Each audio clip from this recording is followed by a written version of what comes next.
चिंग माई यानी कि the new city के बारे में बात कर लेते हैं। न्यू सिटी मैंने क्यों बोला, क्योंकि चिंग माई का लिटरल ट्रांसलेशन यही था इनकी भाषा में, न्यू सिटी। अभी शहर मॉडर्न डे चिंग माई की हम बात करें इससे पहले थोड़ा सा हम हिस्ट्री में जाते हैं, समझते हैं। आज के दिन जो लाना रीजन है थाईलैंड का, उसकी कैपिटल सिटी है चिंग माई।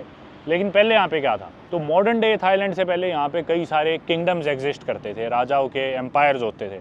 और ये जो नदर्न रीजन है थाईलैंड का, इधर एक किंगडम एग्जिस्ट करता था जिसका नाम था लाना किंगडम।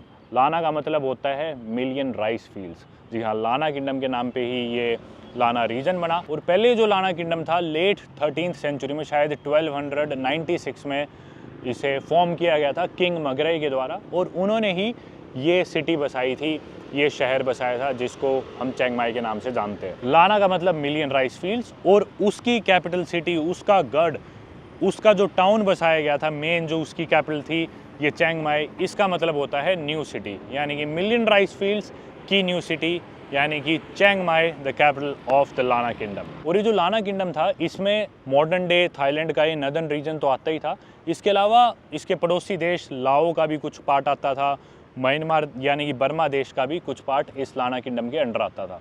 और ये जो शहर बसाया गया था चिंग माई किंग मगरई के द्वारा, ये बहुत ही तरीके से बसाया गया था। अब ये जो आप देख रहे हो ना मेरे साथ में, ये इधर मेरे लेफ्ट में ओल्ड टाउन है, जिसकी एग्जैक्ट डायमेंशंस आप गूगल मैप्स पे देखो, बिल्कुल स्क्वायर है, एक परफेक्ट सेक्रेड स्क्वायर की फॉर्म में है, की शेप में है ये शहर चिंग माई, जिसकी लंबाई है 1.5 किलोमीटर और जिसकी चौड़ाई भी 1.5 किलोमीटर है। और इसकी 1.5 किलोमीटर की लंबाई और 1.5 किलोमीटर की चौड़ाई के चारों तरफ है ये पानी की खाई, यानी कि मोट्स। इससे पहले कि मैं बताऊं ये मोट्स यहाँ पे क्या कर रहे हैं, या ये चारों तरफ ये गेट्स या दीवारें क्यों हैं, इस शहर को बसाने के पीछे कारण क्या था वो जानना भी जरूरी है। तो लाना किंगडम की कैपिटल सिटी क्यों बनी थी, दरअसल इधर पहले कुछ भी एग्जिस्ट नहीं करता था, ये सेक्रेड स्क्वायर या ये जो टाउन है या मॉडर्न डे चिंग माई यहाँ पे एग्जिस्ट नहीं करता था। लेकिन ये एक परफेक्ट लोकेशन थी एक शहर, एक सिटी, एक गढ़ बसाने के लिए, क्योंकि पास ही में सुथिप माउंटेन है जो कि प्रोटेक्शन के लिए काफ़ी यूजफुल हो सकती है। इसके अलावा सबसे इंपॉर्टेंटली पिंग रिवर यानी कि पिंग नदी यहाँ पे नज़दीक में पड़ती है, और उस नदी को देखते हुए ही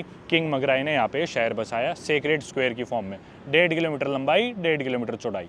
अब इसके चारों तरफ, इसके इर्द गिर्द, आसे पासे चौगर्दे इसके ये दीवारें बनाएगी और ये मोट्स बनाएंगे पानी के, यानी कि खाई। इनके पीछे कारण क्या था, ताकि ये इस किंगडम को, इस शहर को, चिंग माई को प्रोटेक्ट कर सके फ्रॉम इन्वेडर्स। इसीलिए ये तालाब बनाए गए, चारों तरफ इसके पानी के तालाब है। और अब तो ये दीवारें इतनी बची नहीं है, जो गेट है चैंग फुक गेट है ये, इसी तरह के ये गेट के बराबर में जो दीवारें हैं, ऐसी खूब सारी चारों तरफ इसके दीवारें होया करती थी इन्वेडर से इसे प्रोटेक्ट करने के लिए, स्पेशली बर्मीज इन्वेडर्स। और ये एक इंडिपेंडेंट किंगडम था, काफ़ी यूनिक था, इसके अपने ट्रेडिशंस थे, अपने इसके लॉज थे, अपनी लैंग्वेज थी लाना किंगडम की। और जैसा मैंने बताया 13th सेंचुरी के एंड में यहाँ पे ये बसा था, लेकिन 1558 में शायद, यानी कि लेट 16th सेंचुरी में यहाँ पे फाइनली बर्मीज इन्वेडर्स आ गए थे, उन्होंने टेक ओवर कर लिया था लाना किंगडम को, और यहाँ पे बर्मीज का राज था।